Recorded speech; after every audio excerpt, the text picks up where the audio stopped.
तो शुभ संध्या सभी को, सादर प्रणाम।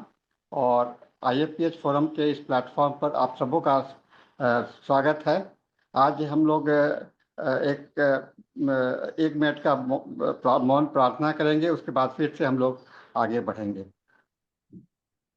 Thank you very much. And now मैं बताना चाहूँगा कि आज हमारे स्पीकर हैं डॉक्टर कुर्ती दवे। काफ़ी ये रिसर्च ओरिएंटेड महिला हैं और पिछले कई एक बार से हम लोगों के सेशन में आपको लेक्चर प्रेजेंट करती रही हैं। मैं डॉक्टर कुर्ती जी से आज कहूँगा कि अपना लेक्चर को आप प्रारंभ करें। Doctor Kurti ji. Thank you so much sir. Thank you once again मुझे यहाँ पे इनवाइट करने के लिए आज फिर से। आज का हमारा टॉपिक है अ well taken case is half cure. वैसे तो अगर देखा जाए तो ये जो है वो खुद में ही क्वेश्चन में ही आंसर है कि अगर हम अच्छे से केस लेते हैं तो वहीं पे आधा केस जो है वो रिजॉल्व हो जाता है। But the thing is what is case. Case क्या होता है? हमारे होम्योपैथी जो है, होम्योपैथी में एक चीज है कि हम पेशेंट को सिर्फ patient, total number of symptoms ऐसे कभी कंसिडर नहीं करते हैं। हम पेशेंट को एज अ पर्सन पहले देखना चाहेंगे और वही एक बेटरमेंट है। क्यों? बिकॉज होम्योपैथ और पेशेंट का जो रिलेशनशिप होता है वो अगर आपने doctor M L Dhawale sir का देखा होगा, so there must be a rapport between a physician and a patient. तो पेशेंट और फिजिशियन के बीच में एक रैपो होना चाहिए, एक कनेक्शन होना चाहिए कि जिससे अब पेशेंट खुले दिल से अपनी जो बात है, अपनी जो जिससे वो जूझ रहा है, जिस उसकी जो बीमारी है वो अच्छे से वो बता पाए। और वो जो चीज़ है वो बहुत इम्पॉर्टेंट है। नेक्स्ट अगर देखा जाए तो जैसे होम्योपैथिक केस चेकिंग है, वो सिर्फ टोटल नंबर ऑफ सिम्टोमेटोलॉजी नहीं है। वो पेशेंट का हेड टू टो, उसका जो सफरिंग है, उसकी जो दुविधाएं है वो अच्छे से हमें जाननी है, पहचाननी है, समझनी है। और फिर उसके हिसाब से हमें उसको प्रिस्क्रिप्शन देना होता है। नाउ द थिंग इज, हम शुरू कैसे करेंगे? जैसे पेशेंट हमारे कैबिन में आता है, अगर हमें उसका जो प्रिलिमिनरी डेटा है वो मेजोरिटी हमारे पास पहले से होता है, क्योंकि वो ऑलरेडी आगे जो रिसेप्शनिस्ट है उसके पास वो इंफॉर्मेशन होते हैं। अगर हम वही पेशेंट को अगर आप उनके नाम से बुलाते हैं, जैसे आप में से कोई है कि कोई पेशेंट है जिसका नाम है रीमा बेन, रीमा। अगर हम उसको ऐसे ही बताते हैं, बताइए रीमा जी आपको क्या प्रॉब्लम है, क्या इश्यू है, आप कब से ये प्रॉब्लम पे सफर कर रहे हो, तो वो जो होता है वो एक रैपो डेवलप होता है उसके दिमाग में, बैक ऑफ माइंड में एक होता है कि नहीं, फिजिशियन जो है वो उसको भी मेरी पड़ी है, वो भी कंसर्न है और उसको भी पता है कि मैं कैसे करूँगी। वो जो चीज़ है वो बहुत इंपॉर्टेंट है। द नेक्स्ट इम्पॉर्टेंट थिंग कि अगर हम उसको नाम से बुलाते हैं तो उसको एक लेवल ऑफ सेटिस्फैक्शन डेवलप होता है। जैसे अभी सर ने कहा कि एक जो है कि कोई भी सेमिनार वेबिनार जैसे होता है, तो आप वो जो फिजिशियन है, जो स्पीकर है, उसका इंट्रोडक्शन करवाते हो। वो क्या होता है कि वो एक कॉन्फिडेंस लेवल डेवलप होता है और जो स्पीकर है उसको भी खुद एक वो सेटिस्फेक्शन होता है कि नहीं चलो, ये है, मुझे अच्छे से इनवाइट किया तो मैं नेक्स्ट टाइम मैं ये फिर से दोबारा कर सकती हूँ। सेम वो चीज़ पेशेंट में भी होती है। अगर हम पेशेंट को अच्छे से बुलाते हैं, उसके नाम से हम उसको पुकारते हैं, हाँ बताइए कि आपको क्या तकलीफ है, तो वो जो है वो एक चीज जो है वो पेशेंट के दिमाग में बैठ जाती है कि नहीं, ये कंसर्न है और ये मेरी जो प्रॉब्लम है उसको समझेगा।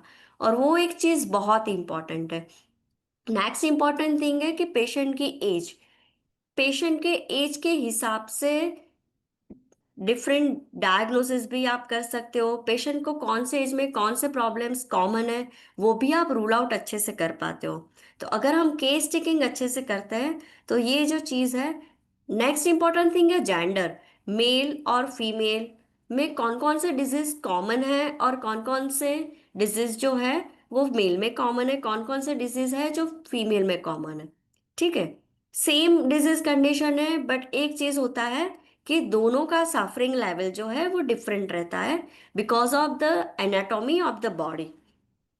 अगर हम देखा जाए तो आज हम उसके साथ में केस की भी बात करेंगे जो मैं मेरे पर्सनल एक्सपीरियंस से शेयर करूंगी, कि जैसे सिंपल एग्जांपल है रीनल स्टोन का। ठीक है, रीनल स्टोन है 2.5 mm 3 mm तक का है, तो इजीली ड्यूरिंग यूरिनेशन वो निकल जाएगा। लेकिन वहीं रीनल स्टोन अगर फीमेल में है तो उसको पता भी नहीं चलेगा और निकल जाएगा। बट यही रीनल स्टोन अगर मेल में है तो बिकॉज ऑफ द डायामीटर वो उसको बहुत परेशान करेगा, उसको उसका जो पेन लेवल है, उसका सफरिंग लेवल है वो बढ़ जाएगा। तो वो चीज़ है कि हमें जो केस चेकिंग हम करते हैं उसके दरमियान हमें ये चीज़ पे बहुत फोकस करना है कि कौन कौन से डिजीज जो है वो कौन मेल में कॉमन है, फीमेल में कॉमन है, चाइल्ड में कॉमन है। ठीक है, आगे हम अगर देखते हैं तो एक जो मैंने पहले भी बताया कि डॉक्टर एम एल धावले ने बताया है, देर must be a social intercourse between a patient and a physician. ठीक है, नाउ यू कैन अंडरस्टैंड कि एक लेवल है social intercourse, that much of attachment it is needed. Okay, why that much of attachment needed? Because patient को एक mental satisfaction होना चाहिए, patient को एक कंफर्ट जोन मिलना चाहिए, उसको ऐसा लगना चाहिए कि नहीं, ये जो फिजिशियन है वो ऐसे है कि मैं अगर उसको मेरा जो भी दर्द है, जो भी तकलीफ है, वो मैं अगर शेयर करूंगा या करूंगी तो मुझे रिलीफ मिलेगा। हमारे हनीमैन सर ऐसे भी कहते हैं, let the patient speak, you have to find out a person behind the patient. ठीक है, सिंपल पेशेंट आया, हाँ बताइए आपको क्या क्या तकलीफ है। अच्छा, सिर दर्द है, कब से है? ओके, 4 दिन से। कैसा दर्द है? ऐसा है, वैसा है। ये सब लिख लाख के उसका कोई इंपॉर्टेंस नहीं है। लेकिन हाँ, you have to find out the reason behind that. आपको उसी के पीछे का जो रीजन है वो फाइंड आउट करना है। तो वो आप कैसे करोगे? अगर आप आराम से उसको शुरू करते हो कि हाँ बताइए आपको कब से तकलीफ है, ओके, ये सिर दर्द कैसे शुरू हुआ, वो पूरी आपको हिस्ट्री बताएगा, ये हुआ था, ये हुआ था, ये हुआ था, ब्ला ब्ला ब्ला ब्ला। इट्स ओके, कब उसका प्रोग्रेस कैसे हुआ। इसलिए हमें बोलते हैं ODP, that is on site duration and progress, that is the most important thing. कोई भी पेशेंट अपनी कंप्लेन लेके आता है तो हम उसका ऑनसेट ड्यूरेशन प्रोग्रेस पे ज़्यादा फोकस करते हैं। कब से शुरू हुआ है, उसको प्रॉब्लम कब से है, अगर प्रॉब्लम है तो उसने कौन कौन सी दवाइयाँ ली है, उसका क्या इफेक्ट आया है। ठीक है, वो ज़्यादा महत्वपूर्ण है। क्यों?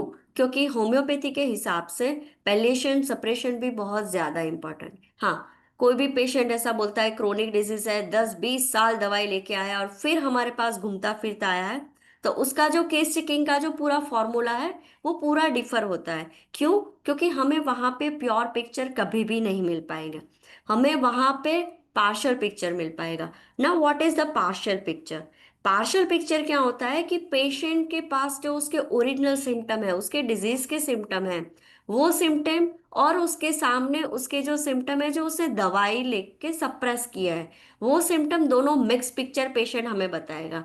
नहीं, पहले तो हमें ऐसा था लेकिन अब मुझे लग रहा है कि मुझे ऐसा हो रहा है। जब शुरुआत में दर्द था तो मेरा दर्द ऐसा था, अभी जो मुझे दर्द हो रहा है वो दर्द ऐसा हो रहा है। सो आप जो क्लियर पिक्चर है, क्लियर कट पेशेंट का पिक्चर है, वो आप कभी भी नहीं देख पाओगे। सो हमारे लिए सबसे ज्यादा इंपॉर्टेंट क्या होगा कि पेशेंट की शुरुआत कैसे हुई, उसकी डिजीज कंडीशन की शुरुआत कैसे हुई, उसने उसके लिए क्या क्या एफर्ट्स किए, उसने कौन कौन सी ट्रीटमेंट ली, ट्रीटमेंट लेने के बाद क्या इफेक्ट आए, और फिर उसने क्या किया। And the most important thing कि उसने आपको कंसल्ट क्यों किया। ठीक है, कोई भी होता है ऐसे तो नहीं चलो भाई ये खुला है हॉस्पिटल अपन चले जाते हैं, वो बिल्कुल भी पॉसिबल नहीं है। तो उसने आपको कंसल्ट क्यों किया, उसका मोटो क्या है? क्योंकि जो माइंडसेट है वो बहुत मैटर करता है। जैसे डॉक्टर कैंट सर ने भी बोला है कि कोई भी डिजीज होता है वो यहीं से शुरू होता है और यहीं से खत्म होता है। ठीक है, केस चेकिंग में भी बिल्कुल वैसा ही है कि केस चेकिंग जो है वो पेशेंट के दिमाग के सेटिस्फेक्शन के साथ शुरू होता है और उसी के सेटिस्फेक्शन के साथ खत्म होता है। Now the point is, my topic is well taken case is half cure. Why it is said, ये क्यों बोला जाता है कि अगर आप पेशेंट को पूछते हो उसको कैसा है, ये है वो है, अपनी तकलीफें बताएगा, इतना वो बोलाएगा, तो उसको क्या लगेगा, उसका आधा दर्द वहीं पे खत्म हो जाएगा। क्यों? क्योंकि आपने उसको अच्छे से सुना। और वो जो चीज़ है वो बहुत मैटर करती है, specially homeopathic point of view. कोई भी डिजीज कंडीशन है वो ऐसे ही शुरू नहीं हो जाती, ठीक है। वो जो होता है वो उसका पूरा लंबा प्रोसेस चलता है। हाँ, कोई एक्सटर्नल फैक्टर्स है, दैट इज ओके, अगर वो रिमूवेबल है तो फिर कोई इश्यू नहीं है। लेकिन अगर कोई इंटरनल फैक्टर है, ठीक है, may be mental cause, may be physical cause, but वो जो है बॉडी सिर्फ रिफ्लेक्शन के लिए होती है, ठीक है। बॉडी जो है वो सिर्फ रिफ्लेक्ट करती है, बट डैमेज हमेशा इंटरनल होता है। तो वो जो चीज़ है वो हमें बहुत ध्यान से करना है और वो हमें बहुत आराम से उसके साथ बातचीत करनी होती है। कभी कभी क्या होता है, पेशेंट बोलता है, हम उसको सुनते रहते हैं, सुनते रहते हैं, सुनते रहते हैं, बट वो चीज़ नहीं करनी है। See, story is not important but the case is important. हाँ, पेशेंट हमें घुमाएगा नहीं, ऐसा हुआ था, ऐसा हुआ था, ऐसा हुआ था, ऐसा हुआ था, उस टाइम पे आपको रोक देना है। बिकॉज फिजिशियन के पास, वैसे डॉक्टर हनीमैन सर ने एफोरिज्म नंबर 83 में भी बता, चार चीजें होनी चाहिए। First, that is the freedom from prejudice. Patient cabin में एंटर होता है, नहीं देखो ये ऐसे चलता है तो ये हो सकता है। हाँ, इसकी इसकी नाक पे पसीना है तो ये पेशेंट ये हो सकता है। वो एंटर किया और बदबू आ रही है, ये पेशेंट को ऐसे हो सकता है। सो हमें उसको कभी भी जज नहीं करना है। लेट द पेशेंट कम, उसको कैबिन में आने दो। लेट द पेशेंट स्पीक, उसको बोलने दो। उसको अपनी जो प्रॉब्लम है वो उसको सुनाने दो। A homeopath must be a best listener, ठीक है। इन बिटवीन क्वेश्चन करोगे तो क्या होगा, उसका वो जो ट्रैक पे चल रहा है वो इंटरप्ट हो जाएगा, फिर वो वहां पे रुक जाएगा और दूसरा शुरू हो जाएगा। So let the patient speak. हाँ, अगर आपको लगता है कि वो ट्रैक आउट ऑफ ट्रैक जा रहा है, तब आप उसको उसको लाके ट्रैक पे लाना है कि नहीं सर, हमारी बात यहाँ पे चल रही थी, आप इसके बारे में बता रहे थे। क्योंकि जब भी कन्वर्जेशन होता है तो पेशेंट बहुत रिलीफ महसूस करता है, जैसे कोई होता है। लेकिन वन मोर थिंग, वो डिपेंड करता है पेशेंट के टाइप पे। कोई होता है कि वो ऐसे ही आएगा, म्यूट होकर बैठ जाएगा, ठीक है। बहुत सारे स्टूडेंट्स को ये क्वेश्चन रहते हैं कि मैम हमने पूछा कि आपको क्या तकलीफ है, तो बोले सर दर्द है। कब से है? 2 दिन से है। कहाँ पे दर्द होता है? तो लोकेशन बता देता है कि भाई मुझे टेम्पल में होता है, ऑक्सीपिटल रीजन में होता है, फोरहेड में होता है, या पूरा सर दर्द करता है। कभी कभी पेशेंट होता है, हाँ पूरा सर दर्द करता है। कैसा होता है? बस हेडेक होता है, कोई सेंसेशन नहीं, ऐसा कुछ नहीं होता है, बस हेडेक होता है, बस हेडेक होता है। But we have to rule out कि वो हेडेक कैसा है, उसका टाइप कैसा है। वहां पे आप अगर चाहो, आपको लग रहा है कि वो पेशेंट जेन्यून है, तो आप उसको घुमा फिरा के उसको पूछ सकते हो, ठीक है आप मुझे बताओ कि जब भी आपको हेडेक होता है तब आप क्या करते हो, आपको कैसा महसूस होता है, ठीक है। तो जब वो बात आएगी तो हो सकता है कि पेशेंट को एक पॉइंट दिया और उसने एलैबोरेट करना शुरू हुआ कि नहीं मुझे ऐसे नहीं होता है, मुझे ऐसे, तो आपको वहां पे क्या मिलेगा कि आपको उसका ओरिजिन, ड्यूरेशन और प्रोग्रेस पूरा आपको हिस्ट्री मिलेगा। ज्यादातर केस टेकिंग में इश्यूज जो बिगिनर्स होते हैं उनको होता है, और ऐसा जरूरी नहीं है कि बिगिनर को भी होता है। कभी कभी हम प्रैक्टिशनर्स भी धोखा खा जाते हैं। क्यों? क्योंकि पेशेंट अभी गूगल, गूगल बहुत ज्यादा एक्टिवेट है। हर एक चीज गूगल पे डालो आपको मिल जाती है। पेशेंट हमसे ज्यादा वो पढ़ के आएगा, नहीं मेरे ये डिजीज में तो ये सारे सिम्टम्स हैं, लेकिन मैडम मुझे तो ऐसा बिल्कुल भी नहीं है। आप बता रहे हो कि आपको ये डिजीज है, लेकिन मुझे तो ऐसा कुछ भी नहीं हो रहा है, उसमें से मुझे ये दो चीजें ही हो रही है, ठीक है। जब भी पेशेंट ऐसा ओवर स्मार्ट हो तो आप उसको सिर्फ इतना बोलो कि ठीक है, आपको जो लगता है वो सही है, आप बिल्कुल सही हो, बट ये प्रॉब्लम रही हूँ कि आपको ये नहीं ये करना है। ठीक है। नेक्स्ट इंपॉर्टेंट थिंग इज कि जब भी आपको ओरिजिन ड्यूरेशन प्रोग्रेस मिलता है, आप उसके बाद में फोकस करो उसका लोकेशन, सेंसेशन, मोडालिटी एंड कंकोमिटेंट पे, क्योंकि वो होम्योपैथिक पॉइंट ऑफ व्यू बहुत इंपॉर्टेंट है। जब भी पेशेंट आता है तो आप पहले शुरू करो। मेजोरिटी होम्योपैथी में एक्यूट से ज़्यादा हमें क्रोनिक केस मिलते हैं, और क्रोनिक केस में क्या आता है, मिक्स डिजीज आता है।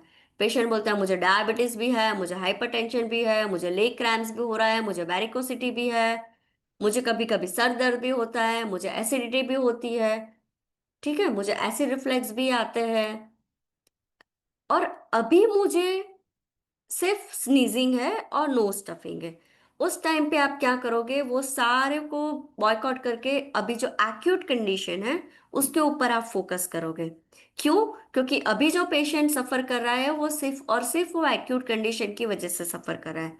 ये कब होता है कि जब एक्यूट और क्रोनिक जब कंबाइन में आता है, you have to first treat the acute one. आपको सबसे पहले एक्यूट पे फोकस करके वो एक्यूट को सबसाइड करना है, और फिर उसके कॉन्स्टिट्यूशनल जो है, उसके जो जो कंडीशंस है उसके हिसाब से आप उसको मेडिकेट करोगे। Now the next important point is कि कैसे कोई पेशेंट आता है हमारे पास कि उसको नोजल स्टफिंग है। कब हुआ? कल रात को हुआ। ठीक है। कैसे हुआ? बाहर घूमने गया था, एकदम से बारिश आ गई, और फिर मेरा सर वो होने सर मेरा गीला हो गया, मैं पूरा गीला हो गया। फिर मुझे ठंड लगी, और फिर जब रात को सोने लगा तो मेरा नोज स्टफिंग हो गया। सी, पेशेंट जब हमें हिस्ट्री बताए तो वो सारी की सारी चीजें बता देता है, बट द थिंग इज हम उसको उसमें से क्या कैच करते हैं। ठीक है। वहां पे level of concentration, level of observation, वो बहुत इंपॉर्टेंट है। वही था, पेशेंट और उसका दोस्त दोनों साथ में आए होते हैं, और वहां पे क्या होता है, वो बोलते हैं मैडम भीगे तो हम दोनों थे, इसको कुछ नहीं हुआ, मुझे हो गया। क्यों? So now the homeopathy works कैसे? यहाँ पे बात आती है ससेप्टेबिलिटी की और सेंसिटिविटी की। ठीक है। क्यों? भीगे दोनों हैं, एक को जुकाम हो गया, नजल स्टफिंग हो गया, और वो हमारे पास दवाई लेने आया। एक कल पूरा भीगा, उसको कुछ नहीं हुआ। ठीक है। यहाँ पे जो है वो उसका पास्ट हिस्ट्री, उसका फैमिली हिस्ट्री, हर एक चीज मैटर करता है। उसका लाइफ स्पेस, वो हर एक चीज मैटर करता है। क्यों? क्योंकि हमें होम्योपैथिक प्रिस्क्रिप्शन देना होता है। तो जब भी हमें कोई ऐसा केस मिलता है तो हम एक्यूट को पहले सिम्टोमेटोलॉजी उसको लेके उसका कॉजेशन अकॉर्डिंग टू उसकी मोडालिटी, एग्रावेशन एंड अमेलियोरेशन फैक्टर, उसको देख के हम उसको प्रिस्क्राइब करते हैं। ठीक है। फॉर एन एग्जाम्पल, मेरे पास एक केस था, छोटे बच्चे का था। वो ऐसे ही घूमने निकले थे, और उसने वो कैंडी देख ली, और उसने जिद की, तो उसके मम्मी पापा ने उसको कैंडी दिला दी, और दूसरे दिन उसको कफिंग शुरू हो गया। वो मेरा रेगुलर पेशेंट है, तो मेरे पास वो पहले लेके आए कि मैडम मैं मेरे बेटे को कल ऐसे हम गए थे और कैंडी खा ली उसने, और ये हो गया है। ठीक है। यहाँ पे क्या होता है, यहाँ पे हम कॉजेशन पकड़ लेंगे, उसने कैंडी खा ली और उसको ये जुकाम हो गया। ठीक है, उसका गला ये शुरू हो गया। Okay. But the most important thing, वो मेरा रेगुलर पेशेंट था, इसलिए मुझे उसका पूरा फैमिली हिस्ट्री, उसका फैमिली बैकग्राउंड भी पता था। ठीक है। उसके ग्रैंडफादर जो है उसको ट्यूबरकुलोसिस था। तो जब भी ट्यूबरकुलोसिस किसी की भी फैमिली हिस्ट्री में रहता है तो वो बात नेचुरल है कि वो जो पेशेंट है उसकी जो जनरेशन है, they are easily catch cold, they are easily affectionate to the respiratory system affections. Why? Because उसके जनरेशन टू जनरेशन वो कैरी फॉरवर्ड करके आ रहे हैं। और ये जब हम ट्यूबरकुलर मैज पढ़ेंगे तो उसमें भी हम देखेंगे कि वो यहाँ पे बहुत बहुत ही उसका इम्पोर्टेंस है कि जो भी पेशेंट के फैमिली में ट्यूबरकुलोसिस होता है, फैमिली हिस्ट्री में, उसके generation to generation respiratory affections जो है वो बहुत कॉमन रहते हैं। क्यों? क्योंकि वहां पे ही है। ये सिर्फ एक्साइटिंग कॉज है, बट फंडामेंटल कॉज कुछ और ही है। तो यहाँ पर आपको कब पता चलेगा? जब आपको उसका पूरा ABCDE पता होगा, आपको पूरा उसका फैमिली हिस्ट्री, उसका पास्ट हिस्ट्री, उसका लाइफ स्पेस सब पता होगा, तभी आप अच्छे से प्रिस्क्राइब कर पाओगे। ठीक है। तो होम्योपैथिक केस टेकिंग में ये चीज बहुत ज्यादा इंपॉर्टेंट है। हालांकि उस टाइम पे मैंने उसका सिम्टोमेटोलॉजी देख के, उसके अफेक्शंस देख के, मैंने उसको सिंपल आर्सेनिक आल्प 30 उसको प्रिस्क्राइब की थी। 3 डोज मैंने उसको दिए थे, 3 डोज मैंने उसको दिए थे, और उसको सही हो गया। बट हर बार ये जरूरी नहीं है।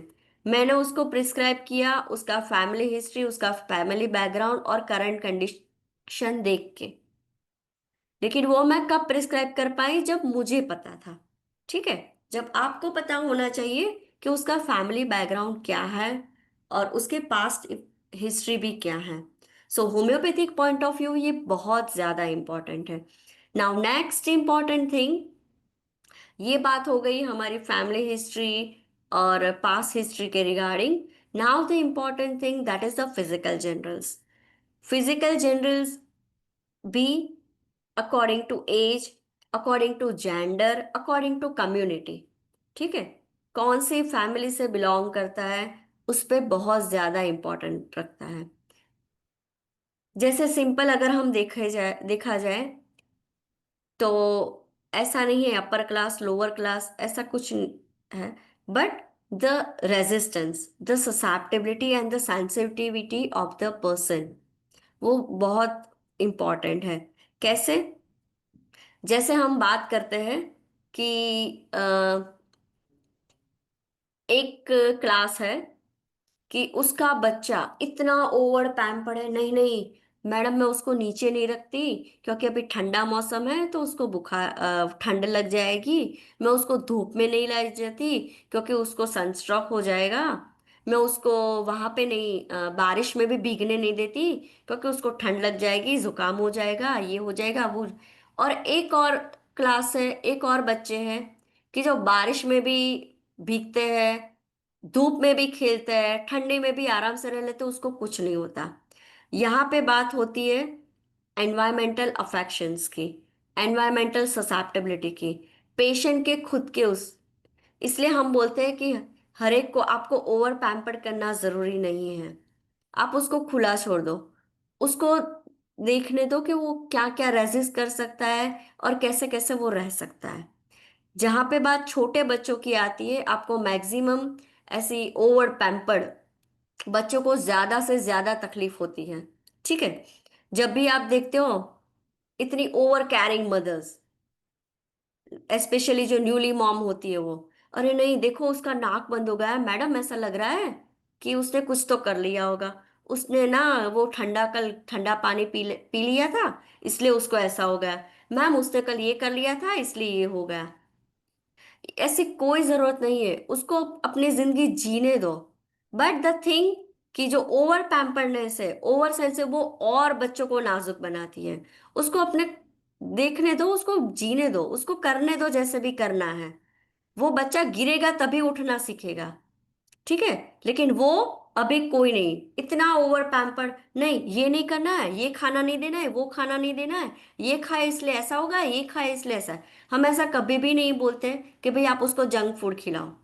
लेकिन एटलीस्ट जो हेल्दी है, फ्रूट्स है, वेजिटेबल्स है, नहीं ये वेजिटेबल खाएगा तो उसको डायरिया हो जाएगा, ये वेजिटेबल खाएगा तो उसको ये आ जाएगा, उसकी पॉटी में अगर ज्यादा उसने वो खा लिए लेडी फिंगर तो उसकी पॉटी में दाने आते हैं। अरे भाई वो अनडाइजेस्टेबल है। वो छोटे बच्चों की नहीं बड़ों की भी पॉटी में आता है, उसमें कोई वो अननॉर कुछ भी एबनॉर्मल नहीं है। अगर वो कल ड्रैगन फ्रूट खा लिया था तो पूरा ड्रैगन वाला पॉटी आया। अरे भाई इट्स ओके भाई, ड्रैगन खाया तो ड्रैगन ही बाहर आएगा, कुछ और तो बाहर आएगा नहीं। तो ये जो चीज़ है वो बहुत इंपॉर्टेंट है। इसलिए जब भी हम केस टेकिंग, जब भी स्टूडेंट्स की बात आती है तभी मैं ज्यादातर वही प्रीफर करती हूँ कि आप पेशेंट को बोलने दो। पहले आप उसको आराम से सुनो कि वो कहना क्या चाहता है। क्योंकि ज्यादातर पेशेंट क्या होते हैं, जो गूगल में देख के आते हैं उसी पे वो करते हैं। नहीं, मैंने मैडम ये तो सर्च किया था, लेकिन ये वाला नहीं आया, ये वाला आया। मैडम मैंने ये दवाई सर्च की थी, आपने जो लास्ट टाइम दी थी, तो उसमें तो ये सिम्टम है, लेकिन मुझे तो ये वाले सिम्टम है। इसलिए ज्यादातर होम्योपैथ ना ऐसे छुपा के प्रिस्क्रिप्शन रखते हैं, नहीं दिखाना नहीं है कौन सी दवाई दी है। लेकिन क्यों छुपाना, ओपनली करो ना, और उसको बोलो कि देख, मैंने ये दवाई दी है क्योंकि ये तेरे सिम्टम है, और मैं मेरे हिसाब से देती हूँ क्योंकि तू पहले तो ये पढ़ी नहीं है, तुझे ये पता नहीं है, वरना तू यहाँ पे होती और मैं तेरी जगह पे होती। Simple, be open. सो ये जो चीज है वो बहुत, और यहाँ पे क्या होगा कि आप उसको ओपनली बताओगे तो उसका जो कॉन्फिडेंस लेवल है वो एक और बढ़ेगा, उसका सेटिस्फेक्शन लेवल है वो एक और बढ़ेगा, और वो अपनी तकलीफ जो है वो आपको अच्छे से बताएगा। नेक्स्ट, ये हुई बात छोटे बच्चों की, हमारे पास टाइम बहुत लिमिटेड है। Now the thing of old age. Old age people जब आपके पास आएंगे तो क्या होता है, ओल्ड एज पीपल जब आते हैं तो उसके पास पूरा खजाना होता है।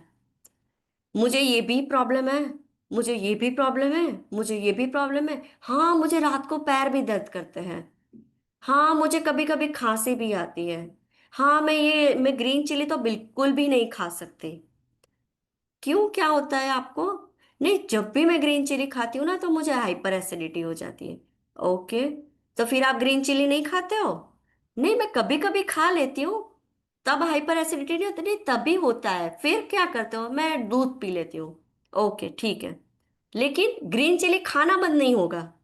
ग्रीन चिली खाएगी, हाइपर एसिडिटी होगी, दूध पी लेगी, बात खत्म। तो मेंटेनिंग कॉज है वो हमेशा साथ में चलता रहेगा। ये खाया, दूध पी लिया, बात खत्म। बट द थिंग इज, वो मेंटेनिंग कॉज है, एक्चुअल डिजीज कंडीशन है कि नहीं है, वो डिफरेंशिएट होता ही नहीं है, क्योंकि वो अपने मस्ती में ही है। एक एज के बाद, जैसे हम बोलते हैं कि आफ्टर 55 और आफ्टर 60, एक मेंटालिटी स्टफ हो जाती है, आप उससे कभी भी नहीं जीत पाओगे। ठीक है, ज्यादातर वो करते हैं, नहीं ये है, नहीं नहीं मैडम ऐसा ही था, आप नहीं समझ रहे हो। ठीक है, हम नहीं समझ रहे, आप एक्सेप्ट कर लो। हाँ, सच बता रहे हो आंटी, मुझे कुछ नहीं समझ में आता, आप बताओ आपको क्या होता है। This is what the important point is. उनको बोलने दो, क्योंकि उनकी एज में कोई सुनने वाला नहीं होता है। Let them speak. वो सुबह से शुरू करेगी कि देखो, और one more important thing, that is the life space, importance of life space. और उससे भी ज्यादा इंपॉर्टेंट है उसका डेली रूटीन और डेली जर्नी। वो सुबह कब उठते हैं, रात को कितने बजे सोते हैं, वो उसका पूरा जो जर्नी है वो बहुत इंपॉर्टेंट है। क्यों? क्योंकि उसका जो शेड्यूल है वो बहुत फिक्स है। आप सिर्फ उसमें उतना नोटिफाई करो कि वो जो स्केड्यूल में अल्टरेशन आता है तभी उसको कोई इश्यू होता है, तभी उसको प्रॉब्लम आती है। वो जो चीज़ है वो बहुत इंपॉर्टेंट है। ठीक है, जैसे मेरे पास एक पेशेंट है, वो ओल्ड एज के हैं, दादाजी, ही 78 ईयर ओल्ड।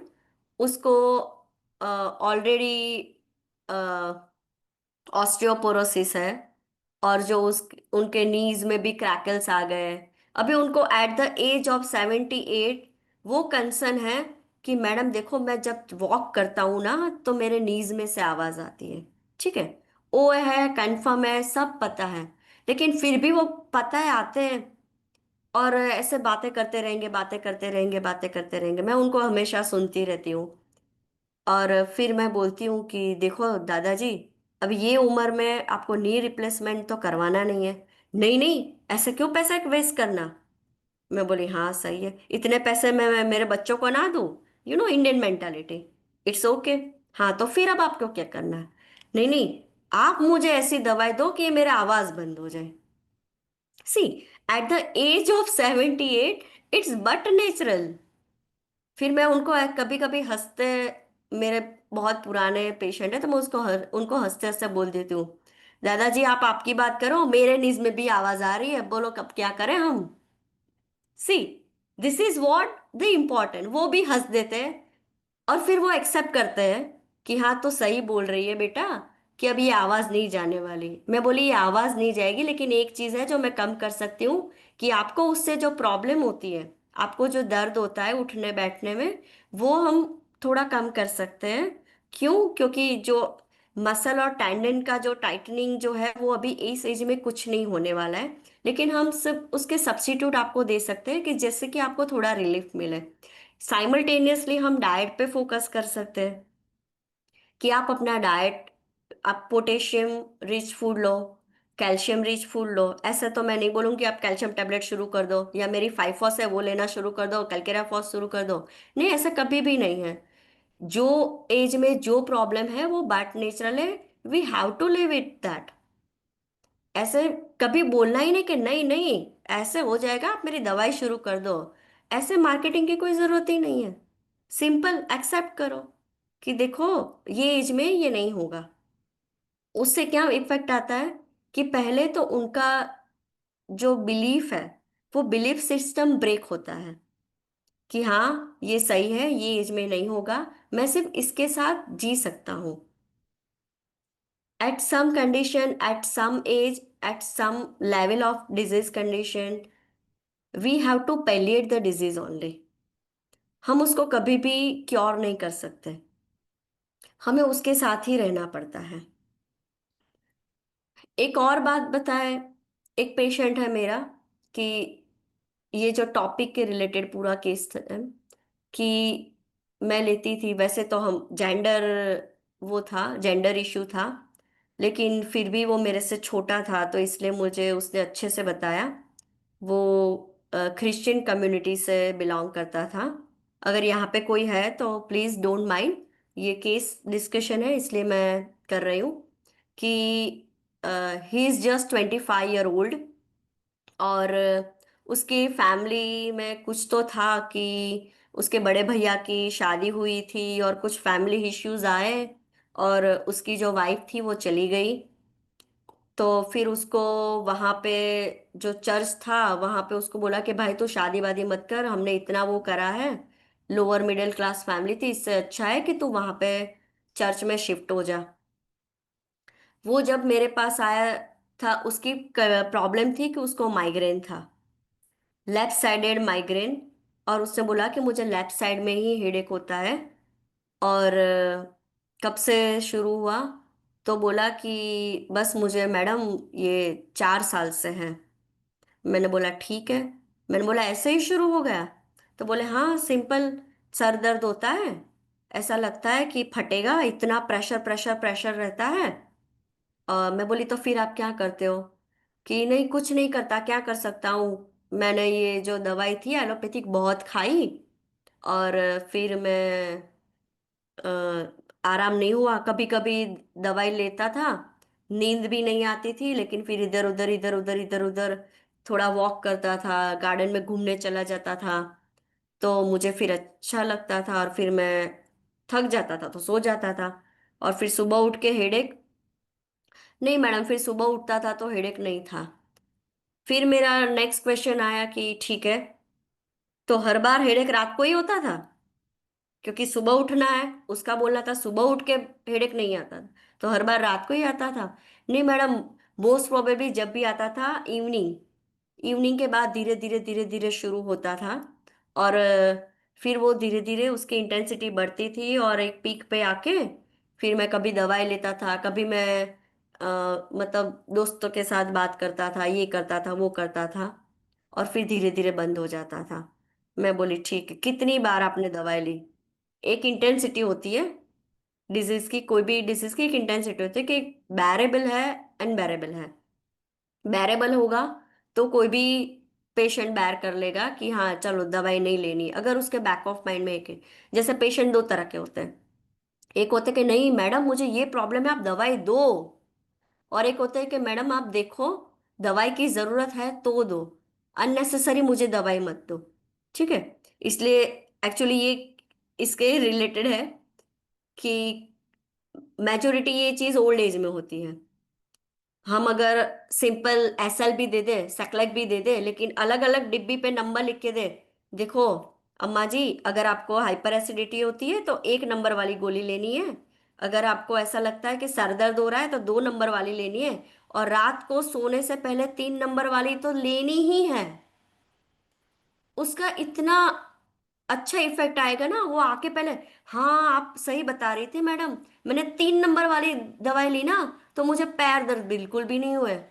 लेकिन जिस दिन मैं भूल गई ना, हाय राम, मेरे इतने पैर दर्द हुए, इतने पैर दर्द हुए। मतलब सिर्फ सुनो, यहाँ पे बात आती है मेंटल सेटिस्फेक्शन की, कि नहीं, उसने सुना, उसने मुझे समझा, और उसने मुझे दवाई दी, और ये मैंने दवाई ली, इसी का ये इफेक्ट है, और इसलिए मुझे ये दर्द बंद हो गया। तो यहाँ पे जो है वो एक सेटिस्फेक्शन लेवल की आती है बात। नाउ फिर से मेरे केस पे चलते हैं। मैंने उसका केस लिया, और उस टाइम पे मैंने उसको अच्छे से मैं बोला कि आप ये क्रॉस लगा के घूम रहे हो, वो वाइट एप्रन वो पूरे कपड़े में थे। तो मैं बोला कि आपने ऐसा अटायर क्यों, आपका कुछ आप करते क्या हो? क्योंकि जब भी जेंडर डिफरेंस होता है तो मैं करते क्या हूँ बाद में पूछती हूँ, ये मेरा वो है पर्सनल।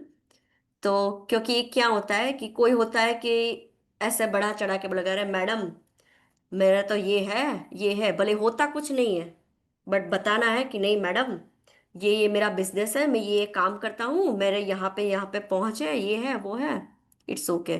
फिर उसने मुझे बताया कि वो चर्च में एज अ प्रिस्ट है। मैं बोला ठीक है, वहां पे उनके कोई कायदे कानून होंगे, कुछ नहीं। फिर मेरी बात हुई कि ठीक है, फिर यहाँ पे आपको क्या करना होता है, कि नहीं मैडम, वो सुबह हमारा वो प्रेयर मीटिंग होता है, ये होता है वो होता है।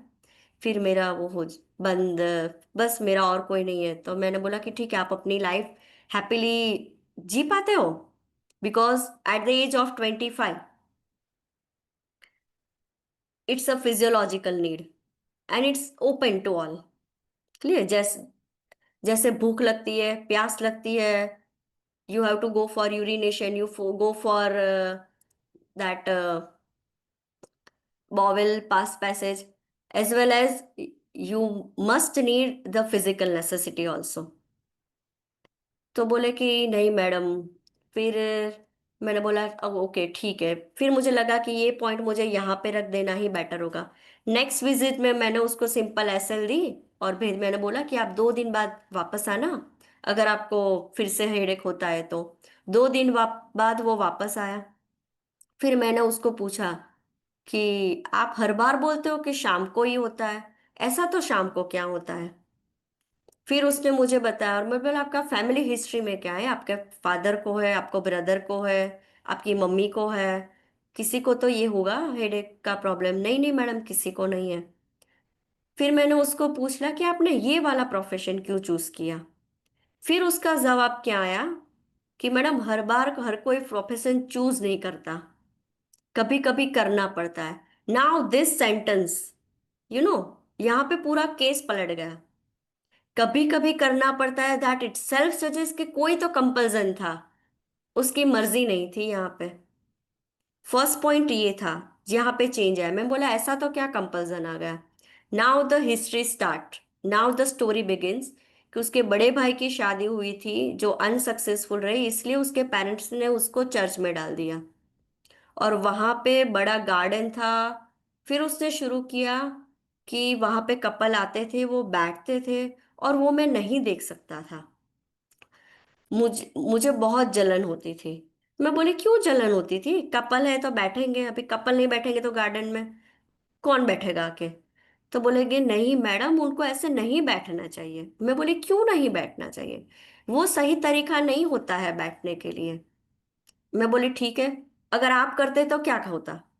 कि मैडम मेरी बात नहीं है, छोड़ो, मेरी बात ही कुछ अलग है। मैं बोली नहीं, आपकी बात क्या है वो आप बताओ। मुझे कहाँ ऐसी जिंदगी जीनी है, मुझे कहाँ ऐसी जिंदगी जीनी है कि मैं उसके बारे में कुछ सोचूं? And now the cause रिविल, this is what the exact, the suppress sexual desire. कि वो देख नहीं पाता था, वो कुछ कर नहीं सकता है, उसको जबरदस्ती वहां पे भेज दिया है। क्यों? क्योंकि एक मैरिड लाइफ है वो अनसक्सेसफुल रही है। Now this is what the reason is. लेकिन ये रीजन कब पता चला मुझे खुद? सेकेंड विजिट में। क्यों? क्योंकि मैंने उसको, एक बार मैंने उसका कॉन्फिडेंस गेन किया, एक रैपो बना कि नहीं तू मेरे से खुल के कुछ भी बात है कर सकता है। क्योंकि ये पेशेंट पे डिपेंड करता है। ऐसा नहीं है कि हमें हंटर लेके बैठना है, नहीं नहीं बताओ क्या हुआ था, नहीं बताओ, वो कभी नहीं बताएगा, सिंपल। वो कभी भी नहीं बताएगा। बट पेशेंट की मेंटालिटी पहले समझनी चाहिए, वो कौन से लेवल पे वो समझना चाहिए, उसके हिसाब से we have to raise the question, तभी वो कुछ बताएगा। उसने वो बताया उसका लेफ्ट साइडेड हेडेक, बाकी का उसका जो फिजियोलॉजिकल स्ट्रक्चर था, उसका बॉडी स्ट्रक्चर था, उसको देख के मैंने नेट्राम्यूर 30, मेरी उस टाइम पे कोनाम और नेट्राम्यूर साथ में चल रही थी, बिकॉज दोनों मेडिसिन है जो ये चीज अच्छे से कवर करती हैं। कोनाम और नेट्राम्यूर साथ साथ में चल रही थी। मैं चाहती तो उसको कोनाम भी दे सकती थी, लेकिन उसका जो फिजियोलॉजिकल स्ट्रक्चर था, he is just 25 year old, इसलिए मैंने उसको नेट्राम्यूर 30 दिया। और हैप्पीली, मैं ऐसा तो नहीं बोलती कि मैंने उसका माइग्रेन बिल्कुल भी गायब कर दिया, because it's next to impossible, क्योंकि वो मेंटेनिंग कॉस्ट साथ में लेके चल रहा है। लेकिन उसके जो एपिसोड्स थे वो कम होते गए। And the most important thing कि मैंने उसके साथ में उसका काउंसलिंग शुरू किया, कि जो चीज़ हमें नहीं मिलती है ना, तो आपके पास सिर्फ दो ऑप्शन होते हैं, या तो नहीं मिलती है उसके दुख में जीवो, और या फिर जो मिला है उसको एंजॉय करो। एंड नाउ ही एक्सेप्टेड कि अभी यही मेरी लाइफ है, तो क्यों ना मैं उसको अच्छे से जीऊँ। तो अभी उसके एपिसोड्स जो है वो बहुत कम हो गए हैं, जो मतलब हर 2 दिन, हर 3 दिन, वो जो अभी थे वो कभी कभी 1.5 महीने, 2 महीने, कभी कभी वो एपिसोड्स आते रहते हैं। लेकिन now he is almost okay. So this is what the importance of case taking, this is what the importance of counselling. हर बार ऐसा नहीं है कि हम जो क्वेश्चन करेंगे वो उसका सीधा सीधा जवाब मिलेगा, it's next to impossible. But the most important thing is कि हम किस वे में क्वेश्चन कर रहे हैं, और वो जो चीज है वो ज्यादा इंपॉर्टेंट है। नाउ एक और अभी टाइम है, तो एक और केस की बात करते हैं। यही केस, सेम ये, the importance of that physiological need. एक पेशेंट है, वो सिंपल, अगेन मेल पेशेंट, आता आया था पहली बार मेरे पास। और उसने अपना हिस्ट्री शुरू किया कि उसका था नाइट पॉल्यूशन, उसकी कंप्लेन थी नाइट पॉल्यूशन। पहले तो उसकी वाइफ आई और उसने मुझे बताया कि मैम एक पर्सनल लेवल का है, अगर आप बात कर सकते हो तो। मैं बोला ठीक है, मुझे कोई इशू नहीं, आप पहले शुरू तो करो। उसने शुरू किया। यहाँ पे हर बार पेशेंट आया, उसको दवाई दी, और उसको दवाई देनी पड़ी। हर बार ये इम्पोर्टेंट नहीं होता है, कभी कभी आप उसको सिर्फ टर्न कर देते हो और वहां पे उसकी प्रॉब्लम सॉल्व हो जाती है। ये जो मेरा पेशेंट था उसको से यही इश्यू थी,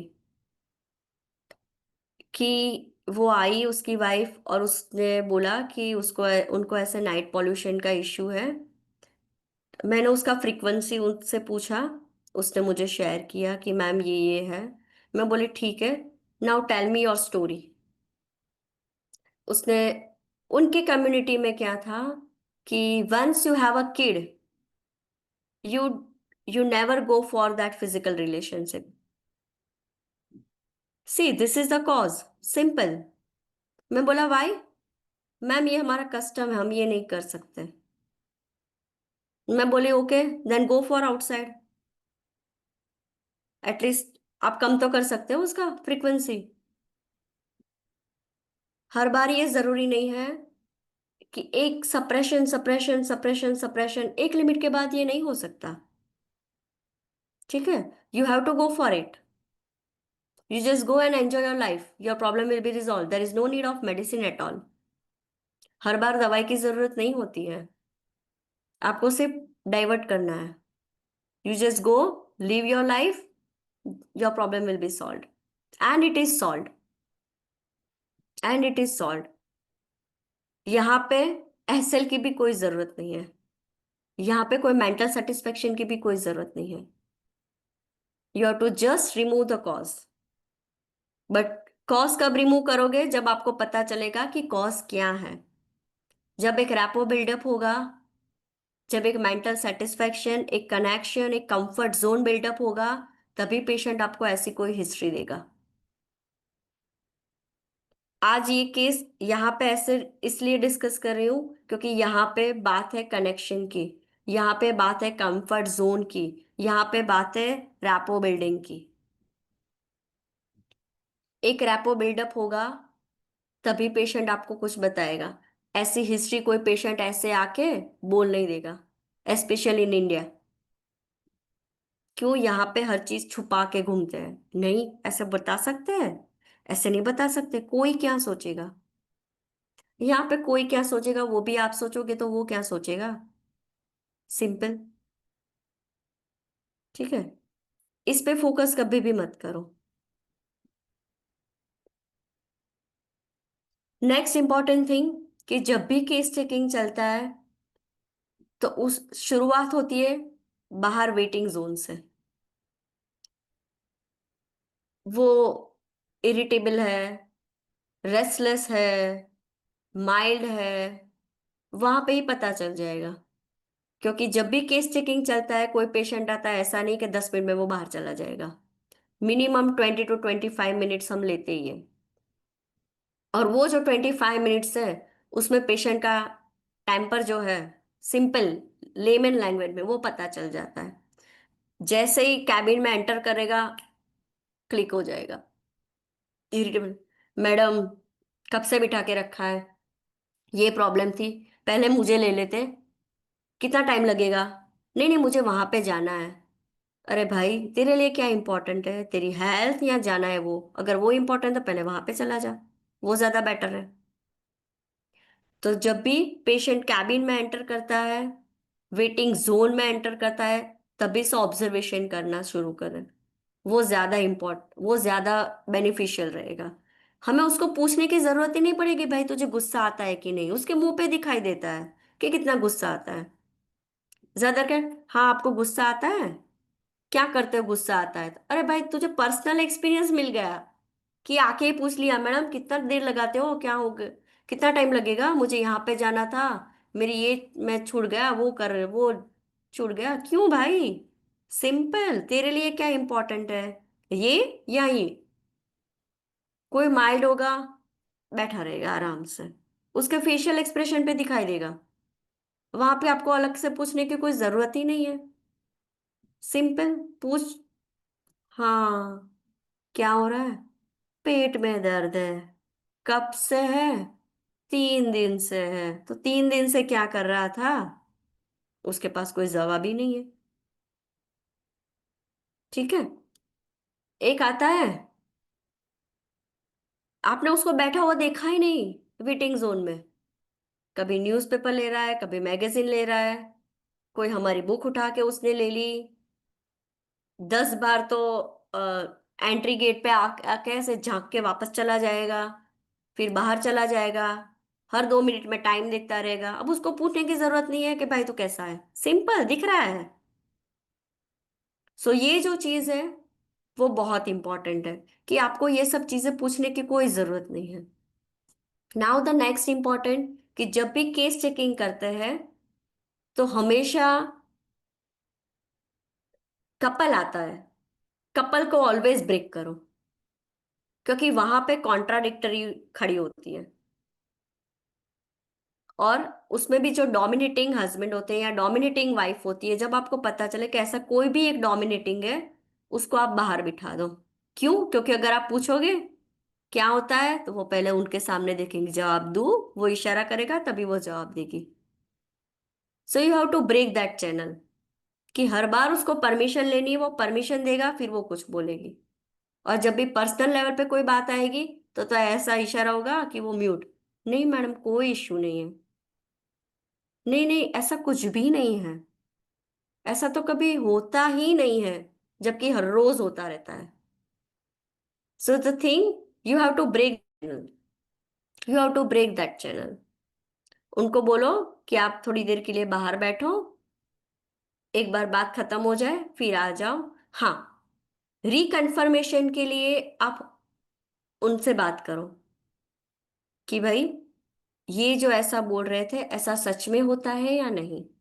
क्योंकि हर बार ऐसा नहीं होता है कि हम जो बोलते हैं, पेशेंट जो बोलता है वही 100% सही होता है। क्योंकि पेशेंट हमेशा स्टोरी बनाता रहता है। But the important thing is कि स्टोरी में से क्या इंपॉर्टेंट है वो हमें कैच करना है। पेशेंट ऑलवेज फ्लो में जाएगा, बट फिजिशियन को उसके साथ बहना नहीं है। उसको सिर्फ वही चीज देखनी है कि जो इम्पोर्टेंट है। क्योंकि वो तो स्टोरी सुनाएगा, हाँ ऐसा है ऐसा है ऐसा है ऐसा है, भले ही ऐसा कुछ नहीं होता है। सो जब भी केस टेकिंग की बात आती है, तो first and foremost rule that you start your observation when the patient entering into the room, when the patient entering into a cabin, when the patient entering into a waiting zone.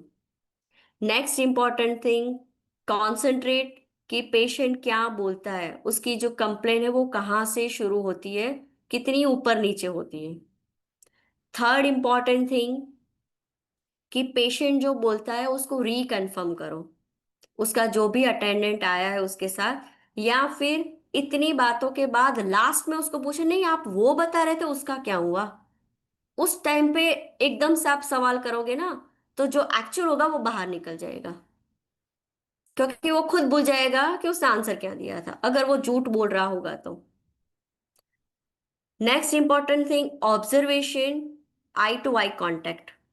वो कितने आई to eye contact के साथ बोलता है, वो बहुत ज्यादा important है। अगर पेशेंट कॉन्फिडेंट होगा तभी आई टू आई कांटेक्ट होगा, और जब ओवर कॉन्फिडेंट होगा तो हमेशा उसकी आईज ऊपर रहेगी और ऐसा प्रिटेंड करेगा कि नहीं आपको कुछ नहीं पता, जो भी पता है मुझे पता है। अगर वो कुछ छुपाएगा तो वो हमेशा आपसे नजरें नहीं मिलेगा। हाँ मैडम ऐसा तो कुछ था, हाँ मैंने ये सोच देखा तो था, कभी भी आपको नजरें नहीं मिलाएगा। वहां पे आपको पता चल जाएगा वो कितना झूठ बोल रहा है कितना सच बोल रहा है। जब भी बात बच्चे की आती है, हमेशा आप सिर्फ किड को ऑब्जर्व करो, और मेजोरिटी हिस्ट्री उसके साथ जो ज्यादातर टाइम स्पेंड करता है उससे आप लो। इधर मदर, इधर फादर, इधर ग्रैनी, इधर नैनी, जो उसके साथ ज्यादा से ज्यादा टाइम स्पेंड करता है उसके साथ आप बात करो। And when the matter of old age person की जब बात आती है, लेट स्पीक। उनको जितना बोलना है, 20 25 आधा घंटा उनको बोलने दो, उनकी आधी बीमारी वहीं खत्म हो जाएगी। क्योंकि यही थंब रूल है, उनको सुनने वाला कोई नहीं रहता है। तो उनको आप अगर बोलने दोगे तो उनकी आधी बीमारी वहीं पे खत्म हो जाएगी। और वो एज में अगर आपको लगता है कि कोई पेशेंट ऐसा है कि पूरा इम्पेशेंट है, नहीं नहीं इसके लिए आपने नहीं दिया, इसके आपने नहीं दिया, इसकी दवाई क्या है, सारी मेडिसिन एक ही में आ जाएगी। जिस टाइम पे पेशेंट ऐसा बोलता है ना, उसको 4 डब्बी दे दो, इसके लिए ये, इसके लिए ये, इसके लिए ये, इसके लिए ले। भले ही आपने सिंगल डोज दिया है, बाकी की सारी एसएल है। क्यों? वहां पे मेंटल सेटिस्फेक्शन की बात आती है कि उसको एक चीज होती है कि अगर हम सोचते हैं कि हम बीमार हैं, हम बीमार हैं, हम बीमार हैं, you started feeling that illness, you feel that illness. लेकिन अगर भले ही 1 or 2 बुखार है, लेकिन हम सोचेंगे नहीं अभी हम खड़े हो जाएंगे, कुछ नहीं होने वाला, you just start feel that energy. So जब बात पेशेंट की आती है, उनका सेटिस्फेक्शन ज्यादा इंपॉर्टेंट होता है। अगर कोई पेशेंट ऐसा है कि नहीं मैम 1 डोज में हो जाएगा, नहीं अभी तुझे जरूरत है, तू इतने डोज ले ले, तुझे अच्छा हो जाएगा। हाँ डॉक्टर। क्लियर? हाँ डॉक्टर कुत्ते जी। Yes sir. Only 1 minute left, so you have to it's okay talk. Sir. ये नेवर एंडिंग सेशन है, बिकॉज आज का पॉइंट ही ऐसा है कि a well taken case is half cure. अगर आपने अच्छे से केस लिया तो वहीं पे आपका पेशेंट आधा ठीक हो जाएगा। हाँ दैट्स तो good. Thank you so much आज फॉर मैं रिमेम्बरिंग मी। शाम के समय मैं एक शॉप में था, तो एक परचेज के लिए उसमें मार्केट में मैं जब खड़ा था तो उसके जो सेल्समैन लोग थे, जब वो समझे कि मैं डॉक्टर हूँ, तो लोग सवाल करने लगे। तो एक को सर में दर्द हो रहा था, तो मैंने उनसे 2-4 सवाल किए, बहुत अच्छा से सवाल किए, तो बड़ा खुश हो गया। मैं अब बोलता है कि सर मेरा दर्द होता है। तो आपने जो कहा ना कि हाफ टिकट, ये बहुत हमेशा लागू होता है, और ये हम लोगों को करते रहना चाहिए, है ना। तो बहुत यस। अच्छा है आपने। तो इसको कंटिन्यू करना है, इस टॉक को, है ना। हम आपसे बात कर लेंगे, फिर एक टॉक आपका इसका और पर कर लेंगे, ठीक है। Sure sure sir. Time is up, so thank you very much for coming today, and thank you all for being the part of this meeting. एक चीज और है, सबको बताना है कि हमारा जो 28 सितंबर को कोच्चिन में एक बहुत बड़ा फंक्शन होने जा रहा है, IFPH का 5 साल पूरा होने के उपलक्ष्य में, और उसके लिए रजिस्ट्रेशन चार्ज 3,000 रुपया रखा हुआ है। अगर आप सभी आप पाए तो बहुत अच्छा रहेगा। और मैं आप सभी से करता हूँ, आग्रह करता हूँ, डेली में आग्रह कर रहा हूँ, मैक्सिमम लोग आइए। एक ये कहते हैं ना, समूह मिलन होगा, सभी का तो होगा, जो लेक्चर्स कम, आपस में मिलना जुलना बहुत ज्यादा होगा। तो आइए, डेफिनेटली। हम लोग बिल्कुल मिलते हैं, और फिर हम लोग सेशन हम लोग का समाप्त होता है। Now Dr. Manoj is waiting for the next session. So thank you, madam, and thank you all. And okay. session is handed over to Dr. Manoj okay. for English Thank you, session. sir. Dr. Manoj, you can start now. Thank you sir.